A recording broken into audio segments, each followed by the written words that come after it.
Começando pelo tema, que é bastante interessante, bastante atual, essa discussão da relação entre ética e direito no mundo contemporâneo, é um tema que nós hoje precisamos, principalmente aqueles da área jurídica, precisam refletir bastante.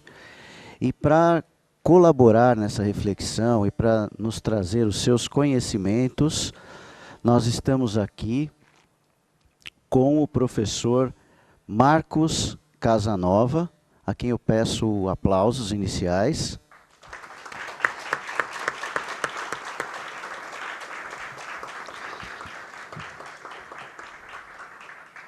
Ele que saiu do, não sei se sol do Rio de Janeiro, mas veio enfrentar a chuva e o trânsito de São Paulo para nos brindar com essa exposição e nos permitir entrar nessa discussão entre ética e direito pela linha de um pensador chamado Heidegger, que o professor Casanova vai falar mais a respeito. E para apresentar, claro que o professor Casanova não precisa de muitas apresentações, é um expert no assunto, ele é doutor em filosofia pela Universidade de Tübingen, é pós-doutor pela Universidade de Freiburg, professor da UERJ e presidente da Sociedade Brasileira de Fenomenologia. Além disso, ele é tradutor do Martin Heidegger aqui no Brasil e é autor de diversos livros que comentam a obra do Heidegger. E, principalmente, é autor de uma introdução que pertence a uma coleção da editora Vozes. Essa coleção chama-se Série Compreender. Então, ali vocês vão encontrar Compreender Habermas, Compreender Hannah Arendt, e tem um volume que é Compreender Heidegger. Todos esses volumes dessa coleção são traduções de professores de universidades americanas, né? É uma coleção que foi editada nos Estados Unidos. O único texto que não é traduzido é esse da introdução ao Martin Heidegger, que é escrito pelo professor Casanova. Então, daí vocês podem ver o pouco que ele deve conhecer de Heidegger, né? Além do que, eu recomendo essa tradução, essa introdução, porque ela é uma introdução, é uma apresentação, mas ao mesmo tempo que ela faz um passeio panorâmico pela obra heideggeriana, ela também faz algumas incursões que nos ajudam a tirar muitas dúvidas desse importante pensador. Eu creio que vocês sabem que o Heidegger é alguém que tem influenciado muitíssimo a discussão na filosofia do direito e a própria aplicação do direito, principalmente em questões constitucionais, nos dias atuais, né? Mas eu não quero me alongar mais, porque todos aqui viemos para aprender com o professor Casanova. Então, já de imediato, vou passar a palavra ao professor Marco Casanova. Vou começar falando para vocês assim, um pouquinho sobre hermenêutica. Não é? Na verdade, o Heidegger é um pensador de duas tradições. Não é? Ele foi responsável, na verdade, pela junção dessas duas tradições, que é a tradição hermenêutica e a tradição fenomenológica. E o pensamento do Heidegger tem uma relação que é uma relação direta com essas duas tradições. Não é? Então, assim, antes de falar especificamente sobre o Heidegger, falar um pouquinho para vocês sobre hermenêutica e fenomenologia. Não é? Bom, o que significa, afinal, essa palavra? O que é hermenêutica? O que significa pensar hermeneuticamente? Né? Meus filhos em casa, assim, quando eu converso com eles, assim, vez por outra, eles dizem assim, pai, ninguém aguenta mais. Né? Porra, qualquer coisa que você diz tem horizonte hermenêutico. Horizonte hermenêutico. O que é um horizonte hermenêutico? O que constitui propriamente o projeto, que é o projeto da hermenêutica filosófica? De alguma forma, a gente podia dizer que o que caracteriza a hermenêutica, desde a origem, ou seja, desde uma figura chamada Schleiermacher até o Gadamer e o Ricoeur, é que pensar hermeneuticamente significa jamais escutar ou ler alguma coisa a partir da ordem direta da exposição, mas sempre olhar para as coisas, sempre se relacionar com aquilo que você lê, com aquilo que você ouve, com aquilo que você, que você presencia, a partir da pergunta acerca do horizonte de sentido a partir do qual aquilo acontece. Bom, vamos pensar num exemplo que é um exemplo claro, do momento, né, o exemplo mais óbvio do mundo. Sabe, a gente está na sociedade brasileira agora, no momento que é um momento de grande indignação, né? Estamos todos absolutamente indignados com a explosão de corrupção, não é? que está presente a cada dia nos jornais, não é? Pois bem, hoje, exatamente hoje, as pessoas votaram uma lei que permite o prosseguimento do financiamento empresarial das campanhas, não é? Bom, quando você escuta uma coisa como essa, é preciso que você pergunte assim: qual é o horizonte de sentido a partir do qual se dá essa indignação? Sabe, se as pessoas realmente estivessem preocupadas com a corrupção, não é possível que isso não gerasse realmente um questionamento mais radical sobre as origens da corrupção. Sabe, pensar de maneira hermenêutica significa jamais escutar as coisas tal como elas a princípio são ditas, mas perguntar pelo horizonte de sentido a partir do qual algo como isso que é dito pode acontecer, pode se dar. Sabe, é você olhar para as coisas sempre se perguntando o que está tornando possível isso. Não numa dimensão mais imediatamente causal, mas perguntar exatamente por isso, a partir de que lugar alguém fala. Por isso, pensar de maneira hermenêutica significa não escutar as coisas na ordem direta da exposição, mas por meio de um salto, se colocar no horizonte de sentido a partir do qual a exposição se dá. Sabe, quando alguém fala, tem sempre alguma coisa que fica calada naquilo que ela fala, que é o horizonte de sentido a partir do qual ela fala. Eu lembro, assim, para continuar no exemplo do Brasil, né, eu lembro de uma amiga alemã, uma vez que estando na minha casa por uns 15 dias, olhou para mim um dia e disse assim: sabe, Marco, olhando para a sociedade brasileira, eu vejo pontos de conexão com as sociedades pós-comunistas. Né? Ela era, na verdade, da Alemanha Oriental. E ela chegou para mim e disse assim: mas tem uma grande diferença entre uma sociedade pós-comunista e uma sociedade pós-escravagista. Sabe, o Brasil é uma sociedade pós-escravagista, com grandes problemas de integração dessas camadas que, de alguma forma, clamam incessantemente exatamente por isso. Né? Você tem um problema aqui, e esse problema está latente. Ele é, de alguma forma, o nosso ponto de partida. É ele que está fomentando incessantemente os comportamentos em geral. Pensar de maneira hermenêutica significa exatamente isso. Não olhar para os fenômenos como se eles fossem passíveis de uma análise objetiva de conteúdo, mas, por meio de um salto, sempre perguntar pelo horizonte de sentido a partir do qual os fenômenos se tornam possíveis e lembrar, ao mesmo tempo, que esses horizontes de sentido são sempre historicamente constituídos. No interior do pensamento hermenêutico, Heidegger é um capítulo à parte. E por que o Heidegger é um capítulo à parte? Ele é um capítulo à parte porque, no fundo, Heidegger é o pensador que procurou levar o pensamento hermenêutico, de certa forma, à sua dimensão mais radical. E isso por uma razão muito simples, porque o Heidegger, desde o princípio, procura mostrar para a gente que nós somos seres essencialmente hermenêuticos. E isso implica uma série de questões. Né? Isso implica, por exemplo, desde o princípio, ter clareza quanto ao fato que nós não temos nenhuma determinação essencial.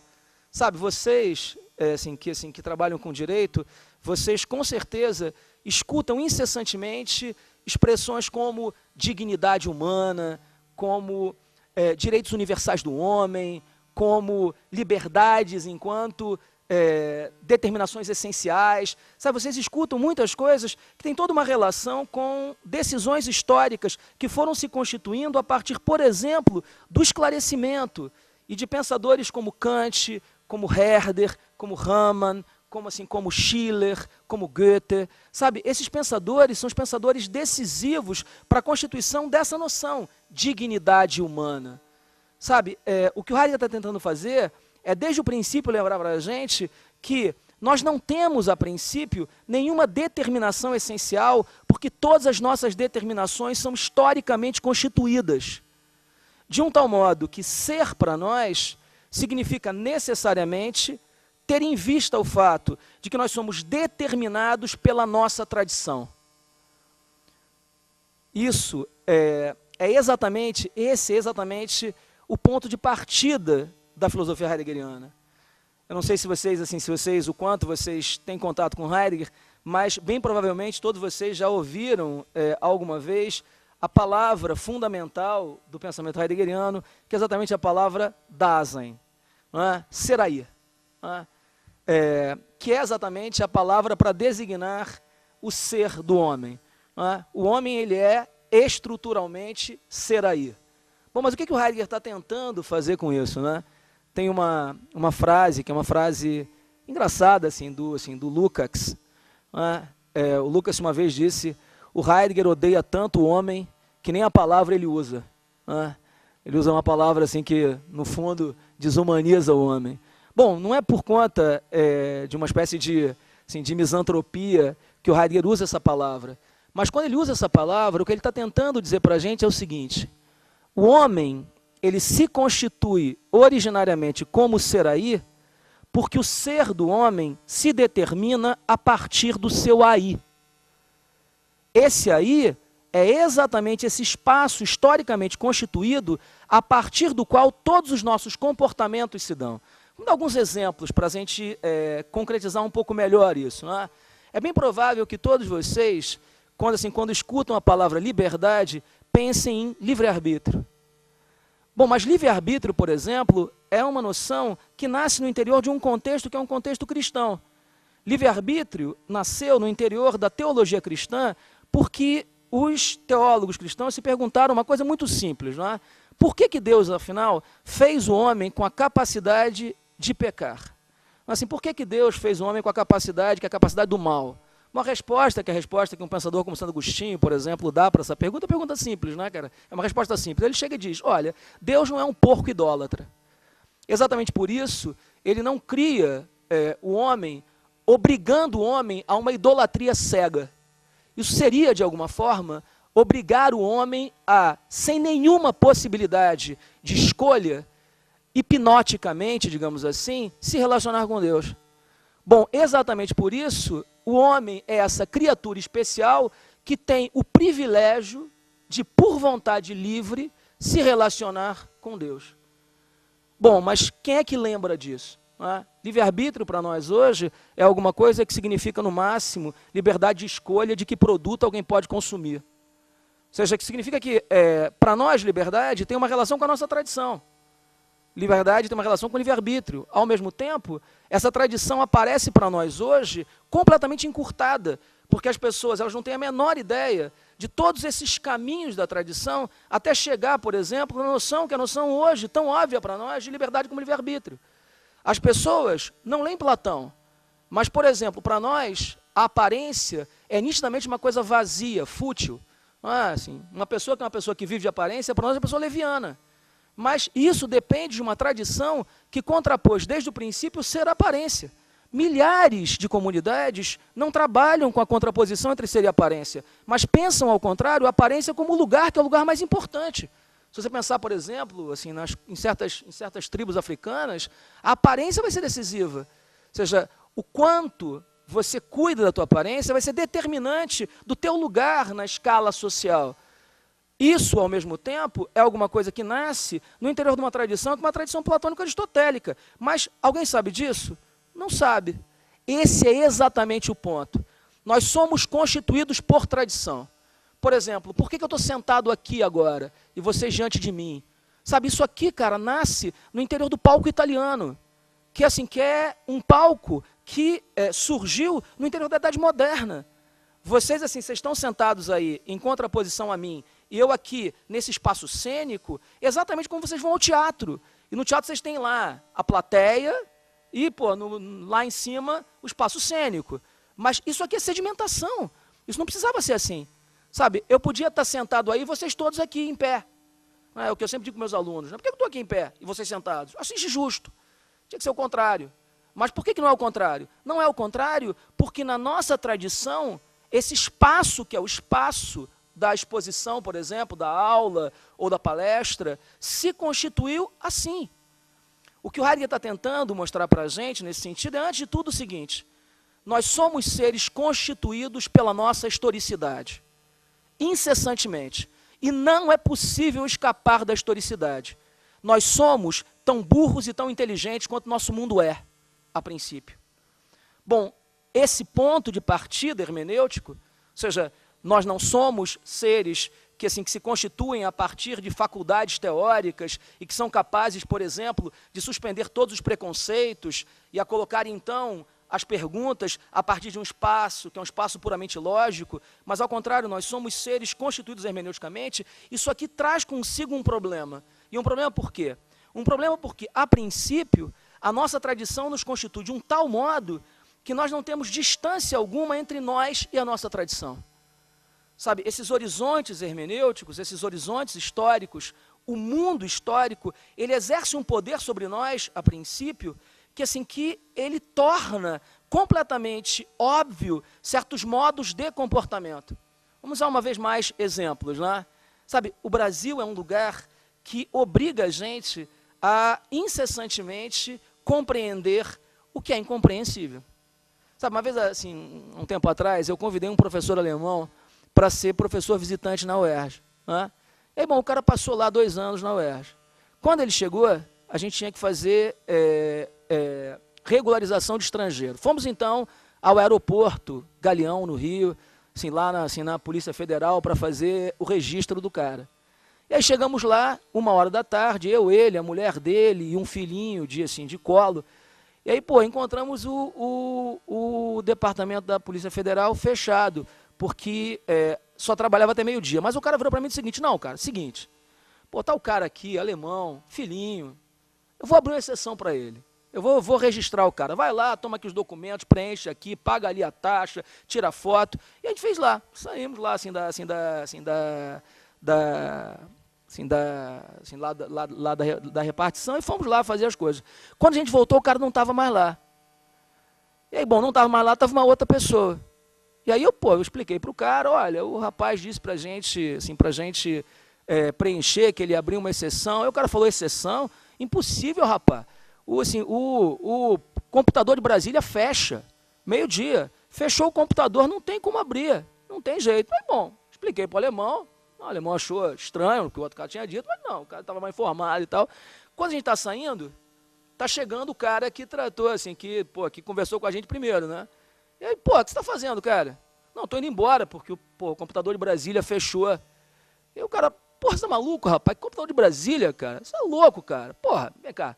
E aí, bom, eu explico para o alemão de novo: cara, é o seguinte, o computador de Brasília tinha fechado meio-dia, mas esse cara tem uma chave mágica, que é uma chave que abre o computador em Brasília, e aí então ele vai fazer para você porque ele é o cara. Bom, o alemão, me olhou com os olhos arregalados, né? Sabe, isso é uma compreensão do incompreensível. Vou pegar um outro caso, assim, desses malucos, né, cara? Teve um escândalo uma vez no Rio, que era um escândalo pelo seguinte, né, cara? Um capitão da PM teve lá um entreveiro com dois traficantezinhos da região que desrespeitaram ele. E aí ele fez o quê? Ele pegou os dois e levou para os traficantes rivais e deixou os caras lá. E aí, bom, o que os caras fizeram? Trataram eles bem, não é, cara? Assim, pegaram os caras, deram uma sopinha para eles, né? E depois mataram os caras. E aí foi uma grita enorme, né? Pelo requinte de crueldade. Mas o que me chamou a atenção nessa situação foi: caracas, cara, se esse cara tivesse matado os caras, torturado os caras, dentro do quartel da PM, ninguém tinha achado nada demais. Ou seja, o demais foi o requinte de crueldade. Sabe, isso é o que é constitutivo de um horizonte hermenêutico. Ele vai levando a gente a compreender o que é, no fundo, incompreensível, a trafegar por vias que são absolutamente absurdas, sabe? O capitão da PM que ia diante de um sujeito assim, que rouba e mata um cara e pega o tênis, ao invés de prender o cara e socorrer a vítima, extorque o cara e fica com o tênis, sabe? São coisas assim que você diz, cara, como é possível isso? Mas é claro que isso não aconteceu da noite para o dia. É claro que isso aconteceu a partir de um longo processo histórico que foi se sedimentando, tornando possível para a gente exatamente isso que a gente tem agora. Bom, o que o Heidegger está dizendo para a gente é, cara, você caiu num mundo, você herda imediatamente o teu mundo. E o que você vai ser, o que você pode ser, depende fundamentalmente de orientações sedimentadas do mundo fático que é o seu. Bom, isso aqui traz consigo imediatamente uma pergunta, que é, se de início nós somos completamente determinados pelos limites históricos do nosso tempo, se nós vemos tudo a partir exatamente desse campo histórico, se todos os nossos comportamentos são determinados por isso, bom, como é possível, então, liberdade em relação aos horizontes hermenêuticos? A pergunta do Heidegger, nesse sentido, é uma pergunta simples. Você caiu num mundo, você cai numa capa de preconceitos. Uma capa de preconceitos que orienta incessantemente o que constitui os teus comportamentos em geral. Sabe, eu estava conversando com o João, um pouco antes de começar a palestra, e estava falando do meu espanto, da minha admiração com a biblioteca do direito aqui. E isso por quê? Porque ela revela enormemente o horizonte cultural de um estudante de direito hoje, cara.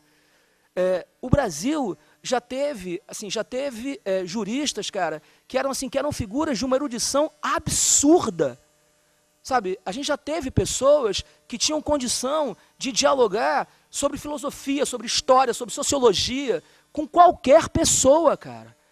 Você tem hoje aqui o direito reduzido a esses manuais, sabe, manuais que são péssimos para as editoras, porque de ano a ano as leis se alteram e você tem que jogar esse bando de manual no lixo, porque eles não sabem mais nada, sabe? Então assim, você tem um estudante de direito que é um cara que é completamente pragmatizado, o cara que está achando que a realidade da profissão dele é uma realidade que exige fundamentalmente passar num concurso e depois se nutrir dessa experiência ótima de viver nesse paraíso artificial, promovido exatamente pelas condições financeiras desses postos específicos. Sabe, isso é aterrador.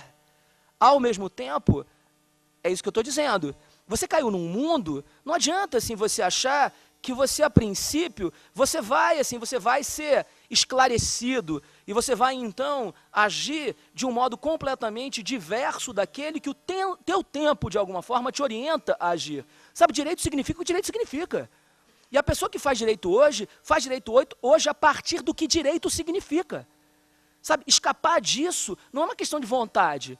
Não é questão de agora eu vou começar a estudar e vou ler filosofia até... Não é assim. As coisas não são assim. Sabe, o mundo tem um poder sobre nós.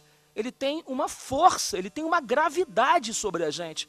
De um tal modo que você não consegue escapar de um espaço sedimentado por vontade. É preciso, de alguma forma, pensar situações de crise desses horizontes históricos. É preciso pensar o que tornaria possível para alguém, repentinamente, chegar e dizer assim, caramba, será que direito é isso mesmo? Sabe, será que direito é esse espaço? Eu lembro que o TV Pirata, que foi um precursor do Cacete Planeta, ele tinha um quadro que era o Shampoo da Taverna. Não sei se vocês lembram disso, né? Talvez não seja da época de vocês. A gente vai ficando velho, é engraçado que você vai começando a ficar com esses trejeitos, né? Não é da época de vocês e tal, né? Mas Shampoo da Taverna é muito engraçado, né, cara? Porque é isso mesmo, né, cara? É uma frase que já não tem mais nenhum sentido. É só um trejeito, um tique. Como você tem essas coisas meio cariocas, né? Que o cara chega e o cara já fala de um jeito. Sabe, é só isso mesmo, data vênia, excelência. Sabe, data vênia. Mas o que significa isso, afinal? seja, qual é a consistência final disso? Ou seja, qual é o lugar do direito? Como é possível, cara, que o direito tenha duas pontas tão absurdamente contrapostas? Uma ponta que aponta desse lugar, que é o lugar dos altos salários, e prisões, que são prisões que envergonham qualquer pessoa que tem o mínimo de decência. Sabe, prisões que são prisões muito piores do que prisões turcas da década de 70. Não sei se vocês lembram de um filme, cara, que é um filme que comove qualquer pessoa que tem um mínimo de coração, que é um filme chamado O Expresso da Meia-Noite. Sabe, é um filme, cara, sobre prisões turcas da década de 60. Porra, e as prisões são horríveis, cara, são abomináveis, são aviltantes, mas as prisões brasileiras de hoje são piores, cara. Você já imaginou o que é Bangu 1 em janeiro, cara? Você já imaginou? Bangu 1 em janeiro? Porra, deve ser difícil pra diabo, cara. Porra, a minha casa em janeiro é dura, né, cara? Eu tenho uma vontade enorme de pular, assim, de pular da rampa, né, cara? Eu fico imaginando, assim, como é que é Bangu 1. Sabe, mas é isso, né, cara? Porra, parece que não tem nada uma coisa a ver com a outra, né, cara? O Supremo Tribunal e Bangu 1. O que os dois têm a ver um com o outro, né, cara? Nada. Mas isso é inacreditável, cara. Sabe, é inacreditável que as pessoas tenham uma visão tão curta das coisas. Mas não adianta você achar que você vai corrigir isso por meio de sermão. Não é? Não adianta isso, cara. Não adianta você achar que você vai corrigir isso por meio de coisas como essa. A pergunta do Heidegger é uma pergunta simples, cara. O que é necessário para que um horizonte histórico se transforme? Bom, o que é preciso é crise. Crise. Bom, você tem duas crises que podiam funcionar a princípio como bons candidatos para se apresentar como uma crise histórica. A primeira é a crise teórica, sabe? E por que a crise teórica? Porque teoria envolve crise, cara. Sabe, uma pessoa que faz teoria e não tem crise é uma pessoa estranha, cara. Sabe, a universidade começa, o espírito universitário começa quando você não consegue mais escutar as coisas simplesmente. Sabe, essas coisas do cotidiano, né? Frases de efeito e tal. Eu outro dia estava parado na frente de uma igreja, lá no Rio, que é uma igreja chamada Deus é Fiel. O que é uma crise teórica? Uma crise teórica é você parar e dizer assim, Deus é fiel. Porra, Deus é fiel, cara. Deus é onipotente, Deus é onipresente, Deus é eterno. Deus não sabe das coisas no tempo. Então assim, Deus não pode crer no homem. Eu confio em ti, rapaz, até o último minuto. Ele já sabe, em toda a eternidade, se o que eu estou fazendo envolve a reconciliação com o Criador ou não. Sabe, não faz o menor sentido você falar que Deus é fiel. Deus te espera até o último minuto para você se arrepender. Ele já sabe, desde a eternidade, se você se arrependeu ou não. Deus não é um ser temporal, cara. Deus não é um ser que escuta as coisas no tempo. Eu, não tenho nenhuma relação com religião, cara. Mas, sabe, crise teórica é isso. Crise teórica é o que eu tenho desde que eu tenho 14 anos de idade e venho apurrinhando a minha família incessantemente. Sabe, apurrinhando o tempo todo as pessoas quando elas falam coisas que a princípio, para mim, sempre soaram absurdas. Sabe, crise teórica é isso. Você não consegue escutar as coisas simplesmente, mas você para e diz, como é que é? Sabe, isso é crise teórica. O problema das crises teóricas é que crises teóricas dependem dos horizontes sedimentados. Sabe, o mundo, enquanto uma capa de preconceitos, ele não é pura e simplesmente um espaço que é um espaço da idiotia. O mundo é um espaço que permite para a gente reflexão. Sabe, a nossa tradição é uma tradição crítica. Eu estava brincando outro dia no Facebook, estava dizendo que, tinha que levantar um movimento que era mais Kant e menos crente, né, cara? Porque num mundo tecnológico como o nosso, um mundo, cara, onde é a tecnologia que torna possível para a gente crescer, a gente pega e escuta o tempo inteiro esse gesto pré-moderno de não eu, mas Deus, não eu, mas Jesus, não eu, mas o pastor. Sabe, isso me dá uma angústia, cara. Que angústia de você perceber que a nossa tradição tem poderes, que são poderes que nos libertam dessas coisas. Sabe, o Kant tem um textinho pequeno, poderoso, chamado O que é esclarecimento? Resposta à pergunta, o que é esclarecimento? E o Kant diz lá, o esclarecimento é uma tentativa de libertar o homem da menoridade, uma menoridade na qual ele se colocou por sua própria culpa. Sabe, eu não sou menor, eu posso ser maior. Eu posso me relacionar com as coisas a partir de uma postura crítica. Bom, mas isso aqui, eu não preciso de nenhuma crise radical do horizonte histórico para que isso aconteça. Isso aqui é um poder da minha tradição. A minha tradição me permite fazer isso. A minha tradição me permite questionar exatamente os dogmas que chegam para mim como se eles tivessem um valor imediato. Não, olha só, calma, não é bem assim. Sabe, a gente pode questionar, a gente pode ser crítico, a gente pode colocar as coisas em questão. E a gente pode colocar as coisas em questão exatamente porque o nosso mundo permite isso. Nesse sentido, crises teóricas são ainda crises insuficientes para produzir uma transformação radical da capa de preconceitos. O que o Heidegger está pensando nesse sentido envolve a percepção de que é preciso uma crise ainda mais profunda do que as crises teóricas. Crises que o Heidegger descreve exatamente por meio da noção de uma crise existencial.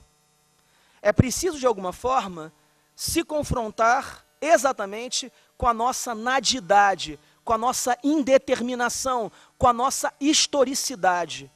Sabe, tem algo no pensamento do Heidegger que envolve exatamente isso, sabe? Enquanto, de alguma forma, nós nos deixamos absorver pelo mundo, o mundo resolve para a gente todos os problemas que ele mesmo cria.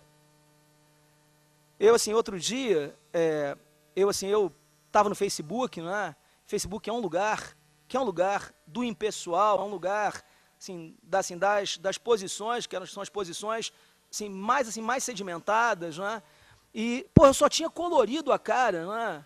Não queria ofender ninguém, porque, eu colori a cara. Mas aí um sujeito lá, que era amigo da minha mãe é procuradora, se ofendeu comigo. E aí, mandou lá uma mensagem para mim assim, por que colorido? E, na verdade, minha mulher estava na foto, então, ele sabia que eu não era gay. Pelo menos não assumido, né? E aí, ele mandou uma mensagem, por que colorido? Tá me chamando de burro? Mas mandou uma dessa, assim. Não estou falando nada, né? Você que está dizendo, não estou dizendo coisa nenhuma. Mas aí, quando ele chegou e disse, isso é uma ofensa à família, aí eu me senti no direito de responder para ele, não é? Eu cheguei para ele e escrevi uma pequena missiva. E nessa missiva eu dizia assim, meu amigo, eu não consigo imaginar, realmente não consigo imaginar, em que medida a realização plena da sexualidade de alguém pode ser uma ameaça à família, seja ela cristã ou não. E se for uma ameaça, então é preciso redefinir essa palavra, família. E aí, então disse para ele uma coisa, eu disse, olha, eu sou casado há 25 anos, conheço minha mulher há 28, tenho 3 filhos, e o que me une à minha mulher e à minha família não é nenhuma noção abstrata, vaga, dada desde sempre, mas é exatamente o compartilhamento de um caminho comum. É a possibilidade de ter interesses que são interesses nossos, é a compreensão pelo outro, é a possibilidade de você não invadir a existência do outro. Sabe, ser pai para mim é alguma coisa como essa. Sabe, família para mim tem uma noção que é uma noção muito importante exatamente por isso. Sabe, eu não sou o sujeito que vou tutelar meus filhos. Eu não sou o sujeito que vou jogar fora o Piaget e vou botar o Pinochet no lugar. Sabe, isso não vai acontecer. Mas isso depende, de alguma forma, de uma revisão, de um redimensionamento dessa palavra, família. Sabe, essas palavras, muitas vezes, sabe, que são palavras que a gente usa demais, são palavras vazias. Sabe, família, nação, Brasil. Sabe, a gente precisa encontrar um novo conteúdo para essas palavras, elas precisam reconquistar um conteúdo. O que o Heidegger está dizendo para a gente é que isso não acontece enquanto o homem não experimenta radicalmente uma crise existencial. Uma crise que confronta o homem com a sua essência radicalmente histórica. O nosso problema é exatamente esse, sabe? É encontrar esse momento, que é um momento onde se suspendem todos os nossos preconceitos. E para que isso aconteça, é preciso necessariamente que nós nos deparemos com uma situação limite, no interior da qual o que vem à tona é exatamente a indeterminação radical que é a nossa. Sabe, é isso que de alguma forma falta na existência. Sabe, essa experiência que é uma experiência de um não saber mais para onde. Sabe, de um não saber mais de onde. Uma perda radical de todas as possibilidades de você se sentir, desde o princípio, assegurado pela tua tradição. Isso abre uma possibilidade, que é uma possibilidade de rearticulação da tradição para além exatamente dos preconceitos. Isso que eu estou descrevendo para vocês aqui é, em essência, o projeto heideggeriano de Ser e Tempo. Heidegger tem duas obras centrais, duas obras capitais, Ser e Tempo e Contribuições à Filosofia. O projeto Ser e Tempo é o projeto de descrever exatamente em que medida o horizonte de preconceitos historicamente sedimentado depende de crises existenciais singularizantes para que o campo dos preconceitos se rearticule historicamente. Sabe, até o momento em que o singular aparece, e o singular para o Heidegger é exatamente esse ser aí, que experimenta radicalmente a sua negatividade, a sua nadidade, a sua historicidade. Enquanto o singular não se dá, as pessoas fazem o que fazem como se faz o que se faz. Sabe, você faz direito, filosofia, psicologia, medicina, como se faz medicina, direito, psicologia. O singular é aquele que abre todo um campo de possibilidades diversas. Vou dar um exemplo para vocês, que eu acho que é um exemplo bacana, assim, que é desses exemplos de aula que a gente aos poucos vai conquistando, né? O Beethoven, quando o Beethoven compõe as últimas peças que ele compôs, que são as sonatas para piano, o Beethoven compõe sonatas para um piano que tinha uma oitava a mais do que o piano da época. O piano da época do Beethoven, ele tinha o tamanho de um cravo, significa que ele era menorzinho. O Beethoven, quando ele escreve as sonatas, ele escreve umas sonatas com uma oitava a mais. Isso significa fundamentalmente o seguinte: qualquer pessoa que quisesse tocar as sonatas precisava construir um piano que tivesse uma oitava a mais. Exatamente por meio daí, a ação do Beethoven alarga o significado da palavra piano, tornando possível o surgimento do piano moderno, desse piano que a gente tem hoje com a gente. O que acontece com o singular, o que o Heidegger está pensando é uma coisa muito semelhante. Sabe, o direito, ele tem um tamanho que é curto como cravo, mas aparece, por exemplo, Pontes de Miranda, não é que foi uma figura que no caso do Brasil, não é, cara, chegou a estar entre os grandes do pensamento mundial, não é? Que é um jurista, cara. Não é? As pessoas hoje em dia nem sabem, mas pelo menos nas universidades públicas você tem lá os tratados de direito civil do Ponte de Miranda, que é um negócio de 20 volumes, né, cara? Que não é manual, né, cara? É um negócio de uma erudição absoluta, né, cara? É um cara que com quem você podia dialogar sem ao mesmo tempo se sentir diante de um sujeito que apenas ensinava para você como é que você tinha que responder a questões, né? Mas é isso, sabe? O direito é curtinho, mas no momento em que aparece o singular, ele alarga o significado dessa palavra. E essa palavra, então, parece conquistar um significado que a gente nunca imaginou que ela podia ter tido. Sabe, é isso que o Heidegger está pensando. Ele está pensando exatamente o singular, o homem, como um lugar de rearticulação do mundo. De rearticulação do mundo histórico. Bom, mas é exatamente no que há de mais poderoso nessa ideia, sabe, que é olhar para o homem e dizer, puxa, o homem é engraçado, né, cara? E ele é engraçado porque tem umas figuras assim, que são as figuras que você chega e diz assim, cara, esse cara é uma multidão, né? É engraçado que a Bíblia reservou essa expressão para o diabo, né, cara? Que é o diabo, um dos nomes do diabo é multidão, né? Porque ele é muitos, né? Mas tem uma passagem do Trabalhadores do Mar, do Vitor Hugo, que é uma passagem bonita, numa tradução de Machado de Assis, que é uma tradução primorosa. E o Vitor Hugo chega e diz assim, é pelos olhos de um homem que você sabe quantos homens há nele. Sabe, dá uma pena, assim, porque vez por outra você olha umas pessoas e diz assim, cara, mas não tem meia pessoa nesses olhos, né, cara? Mas tem umas pessoas assim que parece que o cara chega em bando, né, cara? O cara vem chegando assim, junto com ele vem chegando uma multidão mesmo, porque o cara assim é maior do que ele mesmo, é mais gigantesco do que ele, né? Bom, os exemplos do Vitor Hugo são o Cristo e o Colombo, né? O Colombo é uma coisa louca, né, cara? O Cristo também, né? Porque tem uma coisa assim de tenacidade, né? Ou seja, é mirar para lá e vamos, meu amigo. E assim, não tem tempestade que pode tirar o cara daquela meta, né? Sabe, é isso que o Heidegger está pensando. O poder que é o poder reestruturador da vida humana. Sabe, o poder reestruturador dessas potencialidades humanas, desses entes, desses homens que são capazes de ressignificar, de abrir campos de ressignificação. Qual é o problema disso? O problema disso é que, no final das contas, parece que o Heidegger ele sobrecarrega demais o homem. Por um lado, é claro que, diante do singular, você passa a ter uma relação diversa com as coisas, sabe?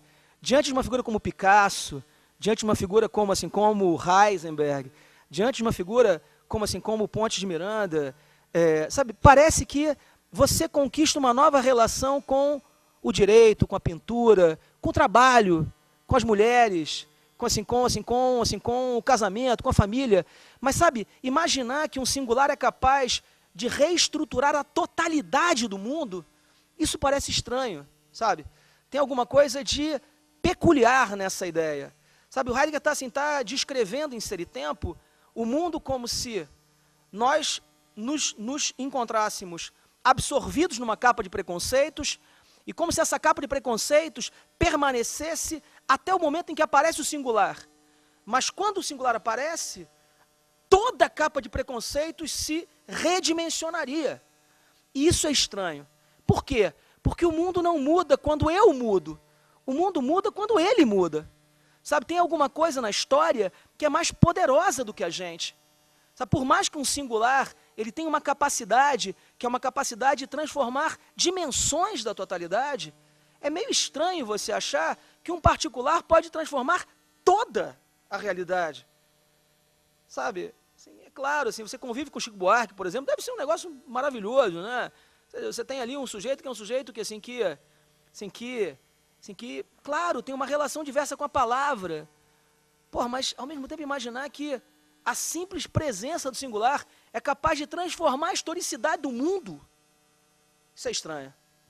Bom, exatamente isso foi o que o Heidegger percebeu em 1930, ou seja, no final da década de 20, quando acontece uma transformação não nas questões fundamentais, mas nos pressupostos com relação às questões. O que passa a acontecer, então, diz respeito a uma tentativa do Heidegger de acompanhar o poder, que é o poder dos acontecimentos históricos sobre nós. E, ao mesmo tempo, uma tentativa de descrever as transformações dos acontecimentos históricos a partir de elementos que são dos próprios acontecimentos históricos. É exatamente nesse momento que surge, então, essa obra que eu acabei de traduzir, que para mim, na minha modesta opinião, essa é uma coisa horrível também dizer minha modesta opinião, porque porque assim, tem uma coisa assim, retórica terrível, né, cara? Minha modesta opinião. Na minha opinião, que é uma das obras mais importantes do século XX, e o que ele está fazendo ali envolve essa noção central do livro, que é a noção de acontecimento apropriador. Sabe, o ser aí humano, ele é determinado pelos acontecimentos históricos do seu aí. Vamos pensar isso um pouquinho melhor, sabe? Eu estou escrevendo um livro agora que se chama A Falta que Marx nos Faz. E assim, é um livro assim, cara, eu estou me divertindo apenas, assim, não quero fazer filosofia, eu estou me divertindo mesmo. Assim, tem um capítulo do livro que se chama Apocalipse Zumbi, né? Apocalipse Zumbi não vou falar rapidamente, vou falar rapidamente sobre o Apocalipse Zumbi, mas essa ideia do Apocalipse Zumbi, eu estava uma vez estava almoçando com meus filhos, aí minha filha sai com uma assim que eu achei maravilhosa, né? Ela vira para mim e diz assim, pai, todo Apocalipse Zumbi começa com. E aquilo ali me chamou a atenção, né, cara? Porque até onde eu sabia, né, cara, jamais tinha acontecido nenhum Apocalipse Zumbi, né, cara? Ao mesmo tempo, aquela expressão ficou na minha cabeça, Apocalipse Zumbi, né? E aí, cara, eu acho que a gente está no apocalipse zumbi, cara, sabe?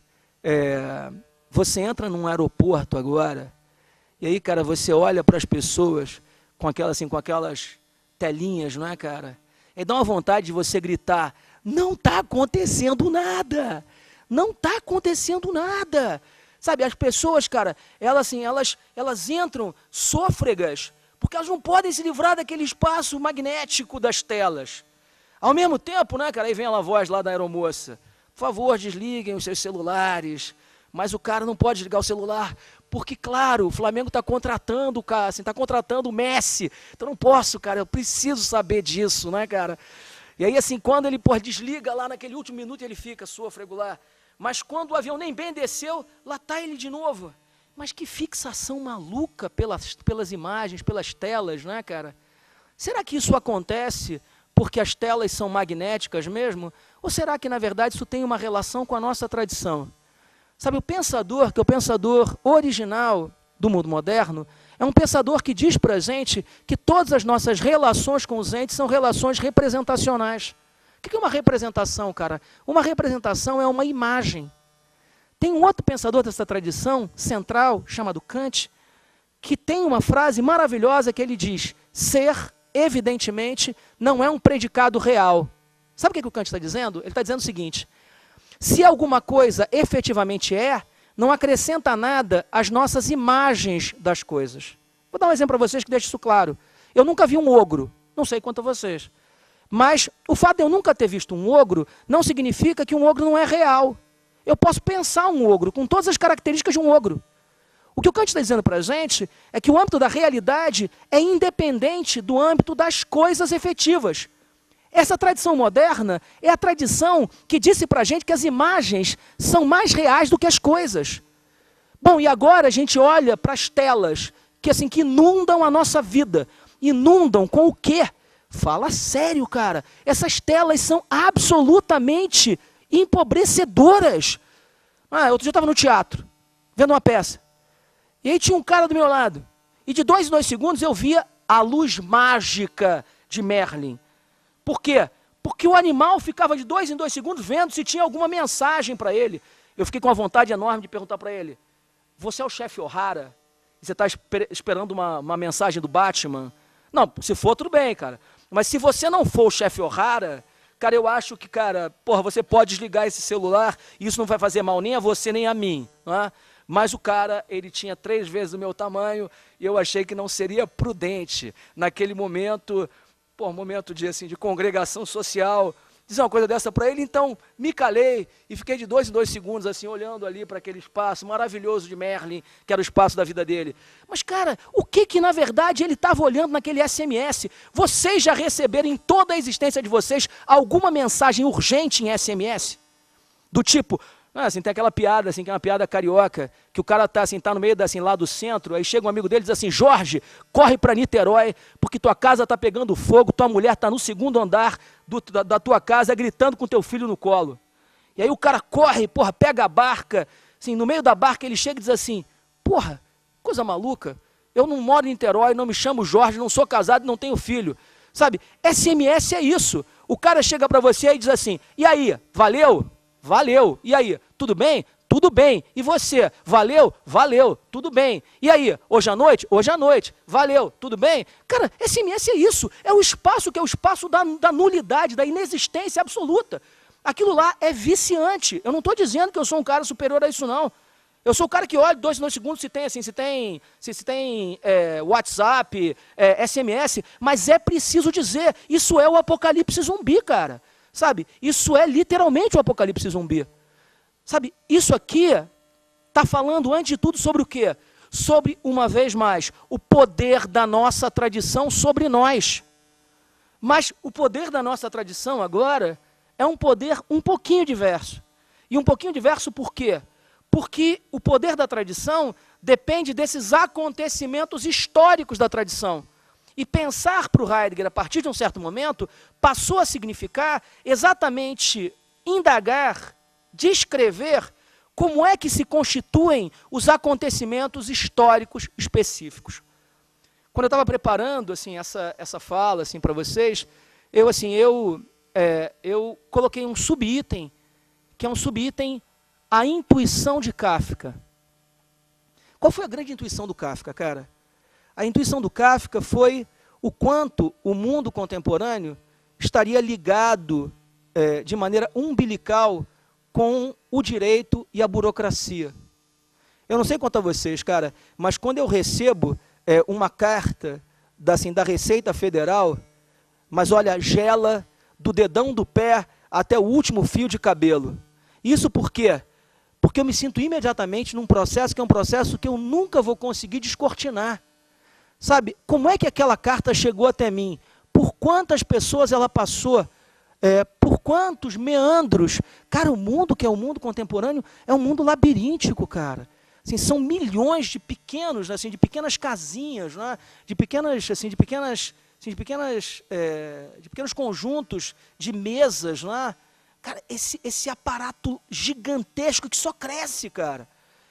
E isso aqui significa, nós estamos num mundo que é um mundo onde esses elementos se autonomizaram de uma forma tão absoluta que nós somos, de alguma forma, uma espécie de grãozinho de areia num mar de imensidão, né, cara, absoluta, sem que a gente possa controlar o que está acontecendo. Eu não sei se vocês viram a quantidade de pessoas que morreram, né, assim, a quantidade de pessoas que morreu nesse final de semana do 7 de setembro. Cara, aquele número, cara, sabe, morrem 2.000, 2.500 pessoas, isso é um vale de lágrimas, cara. Mas qual é o nome das pessoas mesmo? Sabe, qual é o nome dessas pessoas? Eu sei que elas aparecem ali nas estatísticas, 1.978 mortes, 720 feridos, 860, mas o que é isso, afinal, se não é um número, cara?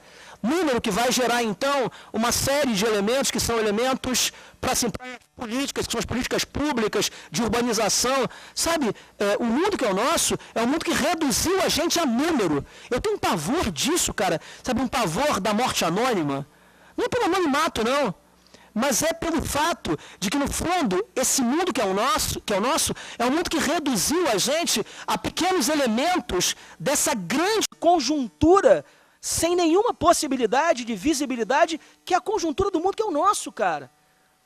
Sabe, vocês já viram Globo News indicadores? Indicador é um negócio louco, cara. E é um negócio louco por quê? Porque é um negócio que muda a cada 3 segundos. Ou seja, aquilo ali tem uma volatilidade, que é uma volatilidade total. Amanhã, no Rio, vai estar falando o Bauman. Né? O Bauman é uma espécie de versão diluída de todos esses pensadores fundamentais do século XX, né? Do Heidegger, do Junger, do Nietzsche mesmo. Né? Porque, na verdade, o que o Heidegger está dizendo para a gente é que o mundo contemporâneo é um mundo no qual nós perdemos todas as experiências densas, não é? Sabe, tudo vai se volatilizando, uma vez que a única determinação do nosso tempo é a determinação conjuntural daquilo que vai acontecendo. Você quer ver uma coisa assim? Vamos fazer um pequeno experimento. É preciso crescer. Por que é preciso crescer? Para gerar mais emprego. Mas para que você gera mais emprego? Para ter mais consumo. Mas por que você quer mais consumo? Para gerar mais emprego. Mas por que você quer gerar mais emprego? Para crescer mais. Mas onde é que isso termina? Qual é o foco disso? A Dilma é uma coisa engraçada assim, porque se a Dilma aparecer e disser hoje que a fórmula da água é H2O, vai todo mundo dizer assim, porra, você viu a Dilma? H2O, ela acha que a água é H2O. A pessoa não pode mais falar, ela tinha que aparecer ali e dizer o seguinte, gente, é o seguinte, passarei muda o resto do meu mandato, porque eu não posso mais falar nada, nada. Se eu disser para vocês que o homem é um animal racional, daqui a... Animal racional, viu a Dilma? Animal racional, acha que o homem é um animal racional. Sabe, ela não pode falar mais nada. Aquela história da Dilma que virou a chacota das chacotas, não é? Nós não temos metas fixas, nós temos metas abertas. E quando a gente chegar nas metas, a gente duplica. Aquilo é um lugar comum, mas um lugar comum de todo e qualquer movimento político hoje. Ninguém tem meta. Quem é que tem meta? Vocês conhecem alguém que tem meta? Vocês já viram alguém? Você viu alguém que tem meta? Alguém? Vocês viram? Ninguém tem meta, cara. E não tem meta por quê? Porque as metas não são nunca definitivas. Os planos quinquenais, por exemplo, isso que era constitutivo dos regimes militares, dos regimes comunistas, eram quinquenais. De 5 em 5 anos você tem que rever isso, cara. Isso por quê? Porque ninguém consegue fixar metas. Isso é constitutivo do nosso tempo. O nosso tempo é determinado exatamente pelo fato de que tudo se determina conjunturalmente. Eu sou bom, se for bom. Se vocês gostarem de mim. Se vocês não gostarem de mim, eu sou péssimo, sou terrível, sou um péssimo professor. Ninguém é mais coisa alguma, cara. Sabe, você vai ser completamente o que você for a partir do sabor do vento. Porque todas as determinações ontológicas do homem no mundo atual desapareceram. A gente está assim, num espaço que é um espaço onde essa palavra, de todas a mais fundamental para o pensamento tradicional, a palavra ser, se esvaiu. Sabe o que é ser para a gente? Ser é um produto das circunstâncias. Pensar a partir de um certo momento, para o Heidegger, significa ter clareza quanto ao fato de que isso aqui não é uma determinação ideológica do tempo, mas esse é o modo como o tempo acontece. Isso aqui é uma definição exatamente desse termo, que é um termo que foi ocupando cada vez mais pensadores de peso da contemporaneidade, o termo niilismo. Sabe, isso é peça fundamental do niilismo contemporâneo. Sabe, eu sou um sujeito assim, eu sou um sujeito atento, sabe? Tem uma coisa assim num livro, que é um livro bem peculiar, porque é um livro desses livros fundacionais do século XX, que é O Estrangeiro, do Camus. E o Estrangeiro, na verdade, é um personagem muito interessante, porque ele é um personagem meio melancólico, porque ele não vê razão para nada. Ele não vê razão para casar, também para não casar. Ele não vê razão para chorar, também para não chorar, para mudar de emprego, ele não vê razão para nada. Então, assim, tudo que ele faz meio no empurrão. Bom, mas o interessante do Estrangeiro é que os únicos momentos onde ele realmente tem uma sensação, que é uma sensação de que a vida faz sentido, são os momentos sensoriais.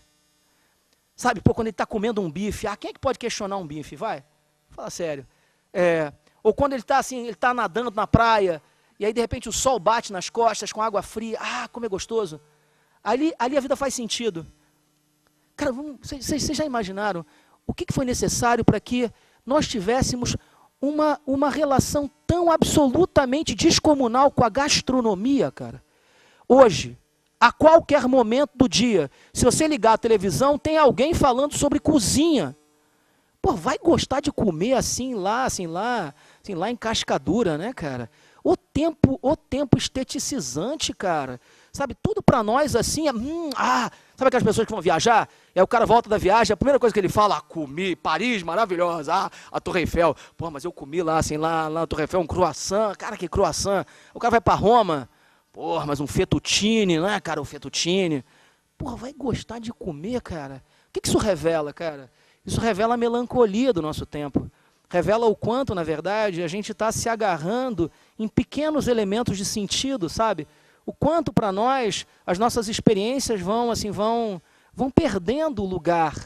Sabe, pensar para o Heidegger a partir de um certo momento significa pensar exatamente qual foi o acontecimento histórico que tornou possível para a gente esse modo de experimentar as coisas, esse nexo estrutural de tudo, essa relação que é uma relação tão superficial.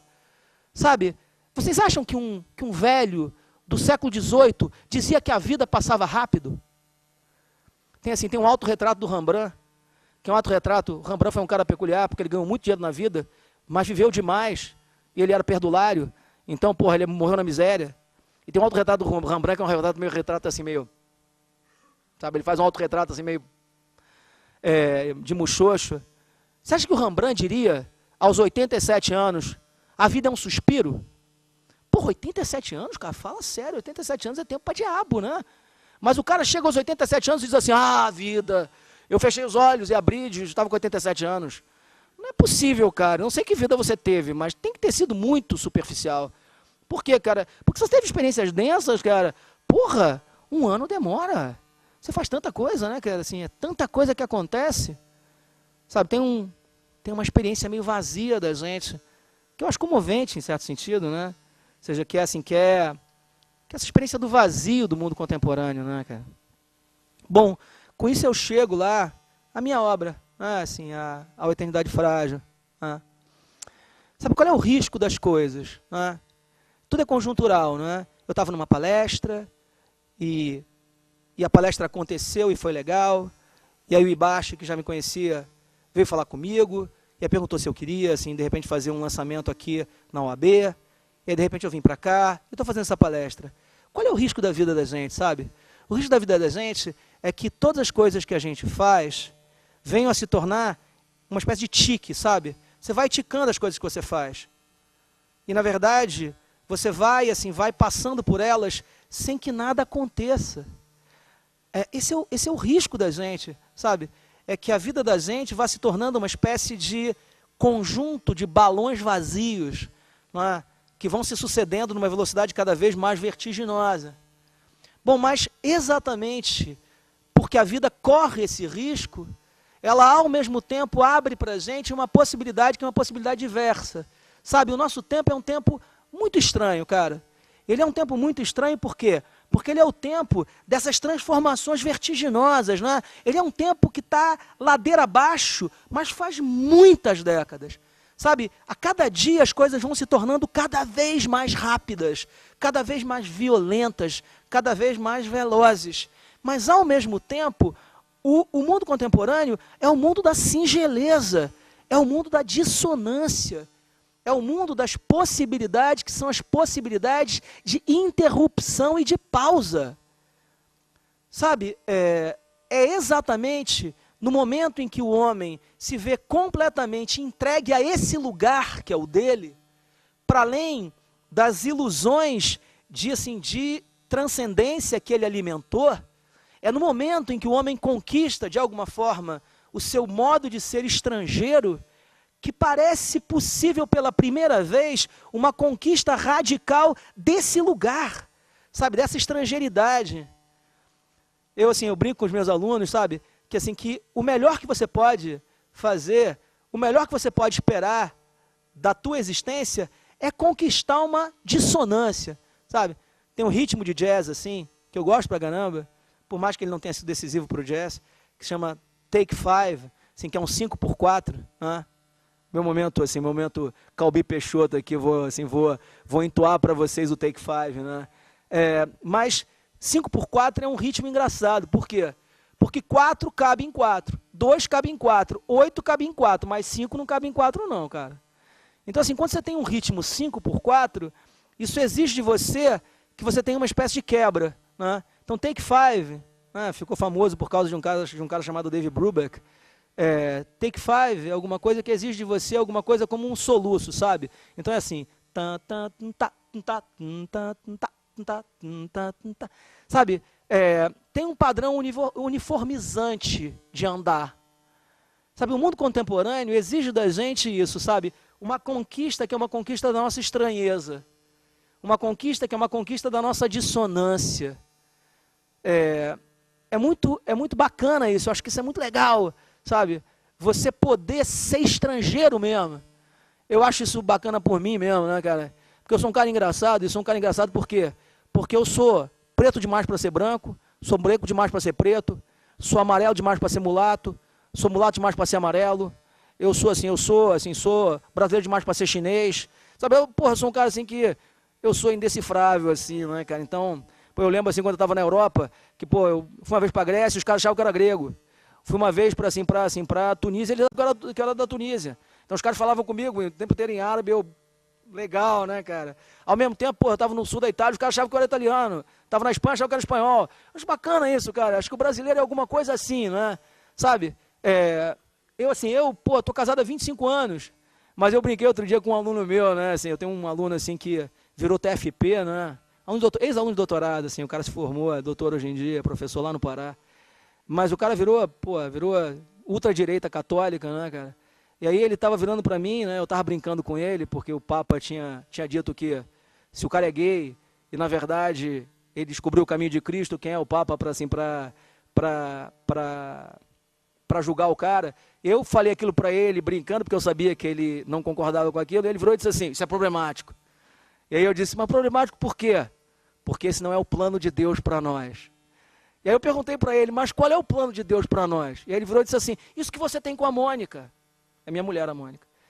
E aí eu virei, você está de sacanagem comigo, né, cara? Vivemos em pecado há muito tempo, meu amigo. O cara acha que porque eu sou casado eu realmente tenho exatamente o modelo que é o modelo do casamento cristão, sabe? Aquele casamento, de fé. Cara, dissonância é isso, sabe? É você poder estar casado há 25 anos sem que você seja o modelo do marido burguês, sabe? Aquele que diz para a mulher que não tem amante e para o amante que não ama a mulher. Sabe? Isso assim, isso é um pouco dessa experiência de dissonância. Poder ter essas experiências, sabe, de todas as coisas. Poder ser casado, poder ser heterossexual, poder fazer filosofia, poder jogar bola.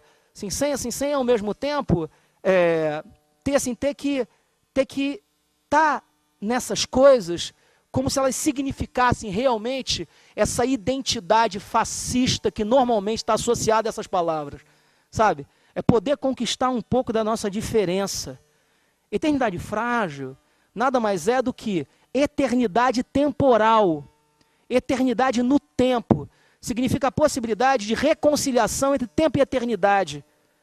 Significa não mais pensar uma reconciliação entre tempo e eternidade no eterno, mas poder pensar, por exemplo, a experiência que é a experiência dos acontecimentos humanos como acontecimentos que possuem uma densidade e que são. Sabe, muitas vezes acontece isso, você tem um encontro humano, e quando isso acontece, sabe, aquilo fica. Não é que fica porque dura, não dura, mas cria uma densidade, que é uma densidade que torna possível repetir essas experiências. Sabe, encontrar alguém e poder dar um bom dia, que não é simplesmente a reprodução incessante de um gesto vazio. Não é assim, não é você pegar e usar uma palavra, qualquer que ela seja, sabe, justiça, como uma reprodução incessante de uma palavra sem conteúdo. Mas é você finalmente poder chegar e dizer justiça, sabe? Não é assim, não é um arrobo, não é uma explosão de ira, não é alguma coisa como uma vontade de finalmente dizer para as pessoas, olha, justiça. Não, cara, é alguma coisa diferente, é um modo de ser, pode ser silencioso, pode ser apenas um gesto, mas, cara, esse gesto é poderoso. Na verdade, assim, tudo isso que eu falei para vocês aqui, diz respeito a alguma coisa que fala sobre esse título que eu tinha dado para a palestra, sabe? A fragilidade ética do mundo contemporâneo, sabe? Como é que você combate essa fragilidade? Como é que você combate essa precariedade? Não é com bravata, sabe? Não é com palavra de ordem. Não é indo para a rua e colocando cartazinho. Né? Você combate isso nas pequenas lutas cotidianas, sabe? Assim, na política menor, naquela política do corpo a corpo mesmo, sabe? Na mudança radical das tuas relações. Não sei se vocês já viram, vou terminar com isso, um filme muito bonito do Kurosawa, chamado Viver.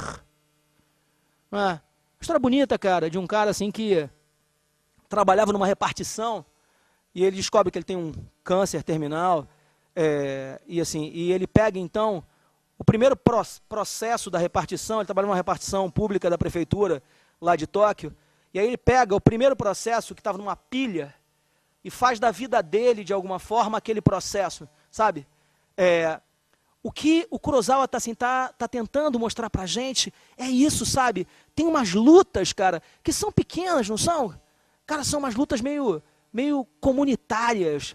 Mas não é a luta comunitária do cara que faz disso profissão, né, cara? E que perde de alguma forma, em algum momento, sabe? Aquela relação que é uma relação mais direta com a coisa. Sabe, no fundo, o que falta pra gente é uma devolução dos conteúdos das nossas experiências.